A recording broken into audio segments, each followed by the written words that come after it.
Os mercados estão tensos, o valor das empresas brasileiras despenca, o nervosismo toma conta do ambiente de investimentos. As falas dos petistas são tão desastradas quanto os nomes para ocupar os ministérios. As primeiras medidas tomadas são terríveis, mas fica a questão, qual é a surpresa aqui? Como é que alguém poderia esperar algo diferente vindo de Lula e sua trupe? Com base em que tucanos como Armínio Fraga, Helena Landau, Henrique Meirelles, João Amoedo e outros esperavam um governo moderado, responsável? De onde inventaram esse Lula inexistente? Podemos falar tudo sobre o presidente, menos que houve um estelionato eleitoral dessa vez. E isso é o mais chocante aqui. O teatro foi farsesco demais, chinfrim, com um esquete patético. Essa turma se juntou para salvar a democracia, enquanto Lula avisava, sem apresentar plano de governo, que furaria o teto, ignoraria o mercado, revogaria a lei trabalhista, pararia as privatizações e regularia a imprensa e as redes sociais. Repito, então, qual é a surpresa? Raiva de petistas eu sempre tive e sempre terei, pois eles representam a escória da política, o que há de pior.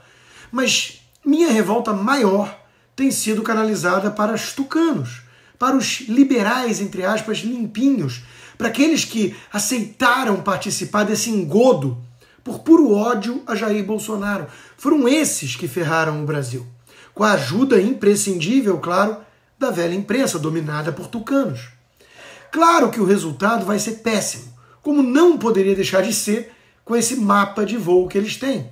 E claro também que essa gente toda vai fazer cara de paisagem, ou então culpar Bolsonaro pela lambança petista. O próprio ministro Fernando Haddad já começou. Está caindo a ficha do mercado sobre medidas do governo Bolsonaro, disse ele, sobre a queda da Bolsa.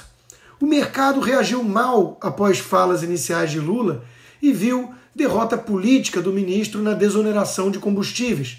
Mas o novo titular da Fazenda avalia que foi em reflexo a decisões do fim do governo Bolsonaro que a Bolsa caiu.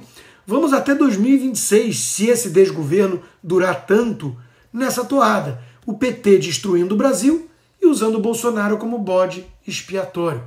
Mas calma que os pseudo-liberais, que adoram o PSOL, estão avaliando ainda a qualidade dessa equipe, enquanto demonstram profunda admiração pela diversidade, né? É o caso de Joel Pinheiro, o Boboca, que disse que só o tempo vai dizer se eles farão um bom trabalho, mas que como símbolo e retomada dos valores de um Brasil possível, foi muito bonito. Que fofo. Esses são os piores esquerdistas, pois bancam os moderados ou até os liberais. O estrago não vai ser apenas econômico, claro. A criminalidade vai aumentar, a censura avança, com contas de jornalistas suspensas nas redes sociais sem explicação, e o popular presidente é vaiado por onde passa pela população, obrigado a escutar aquilo que a mídia esconde. Lula ladrão, seu lugar é na prisão. Ministros supremos também são hostilizados por onde andam, como no aeroporto no caso de Barroso, pois o povo sabe da sua enorme parcela de culpa nessa desgraça toda. Se o Brasil vai mesmo virar uma Venezuela, nós ainda não sabemos.